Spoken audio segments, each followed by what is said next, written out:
Medok'tan Garcinia Gel 8'de sağlığı sunar. Herkese günaydın. Diş hekimi Zuhal Oygur ben. Bugün size dijital diş hekimliği nedir? Bunun hakkında biraz bilgi vermek istiyorum. Özellikle son yıllarda teknolojik alanda diş hekimliğinde birçok yenilikler baş gösterdi ve bunların en önemlisi de diş hekimliğinde dijital teknolojilerin kullanımı.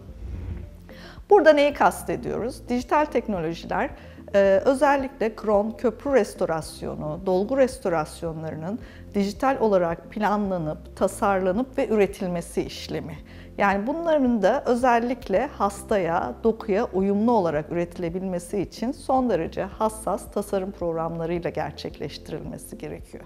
Yine bunu aynı şekilde hasta ağzından dijital olarak ağız içi tarayıcılarla, çok küçük kameralarla hastanın ağız içi ölçüleri alınıyor ve bu bir bilgisayar ortamına aktarılıyor ve bu bilgisayar ortamında belirli tasarımlar yapılarak hastaya uygun restorasyonlar üretiliyor.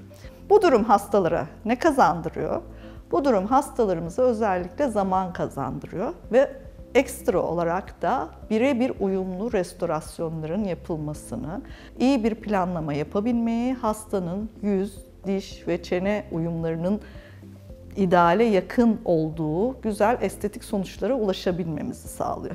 Özellikle estetik restorasyonlarda hastalarımızdan portre fotoğrafları alıyoruz, ağız içi görüntülerini alıyoruz, ağız içi fotoğraflarını alıyoruz. Bir de ekstra olarak dijital 3 boyutlu taramayla ağız içerisindeki ölçülerini alıyoruz. Bilgisayar ortamında bunların hepsini birleştirerek hastanın ekstra provalar yapılmadan hastaya uyumlu restorasyonları üretebiliyoruz, tasarlayabiliyoruz.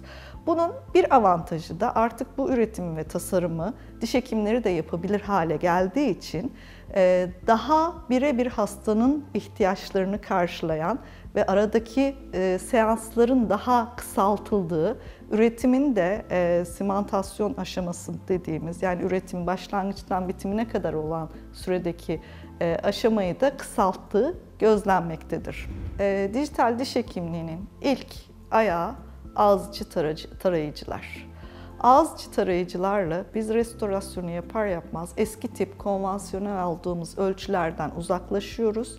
Hastanın ağzına herhangi bir yabancı materyal sokmadan biz hastanın ağzını belirli tarama yöntemiyle ölçülerini alabiliyoruz. Ve bu ölçüler ve uyumluluğu birebir hiçbir hata olmadan direkt bilgisayar ortamına aktarabiliyoruz. Burada en önemli özelliği bu tarayıcıların, bu ağız içi tarayıcıların hastanın ağzını birebir kopyalayabilmiş olması. Yani eski tip konvansiyonel ölçülerde aldığımız zaman laboratuvara gönderdiğimiz aşamalarda ölçüde belirli büzüşmeler olabiliyordu. Alçısı hazırlandıktan sonra malzemelere bağlı belirli genleşmeler, büzülmeler olabiliyordu ama artık özellikle ağız içi tarayıcılarla alınan ölçülerde hastanın birebir uyumlu görüntüsünü aktarmış oluyoruz. Ayrıca restorasyonumuzu tasarlarken istediğimiz materyali seçebiliyoruz. İster dolgu olsun, ister kron olsun, ister ön bölge restorasyonlar olsun, estetik restorasyonlar olsun. Hepsinin bunların birebir uyumlu diş etiyle, dişle uyumlu hale getirerek restorasyonları tasarlayabiliyoruz. Ve bunların üretimi de üretildikten sonra da birebir doku uyumu gayet uyumlu oluyor. Yani hasta ağzında ekstra provalara gerek kalmadan birebir uyumlu kronlar, dolgular, zirkonlar üretebiliyoruz. Bir diğer faydası da bu üretilen restorasyonlar özellikle 3 boyutlu olarak planlandığı için hastanın kapanışını, çiğneme fonksiyonunu, gelen kuvveti, her şeyi dijital ortamda hesaplama şansımız oluyor. O yüzden hastalarımızın da genelde bu tür restorasyonları kabul etmesi oldukça rahat oluyor.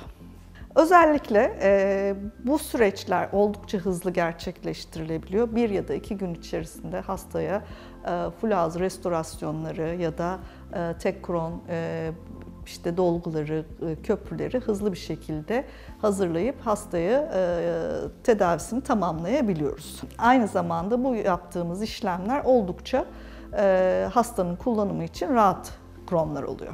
Bugün size dijital diş hekimliğinde kullanılan restorasyonların nasıl planlandığını anlattım. Sağlıklı günler dilerim. Medok'tan Garcinia Jel 8'de sağlığı sundu.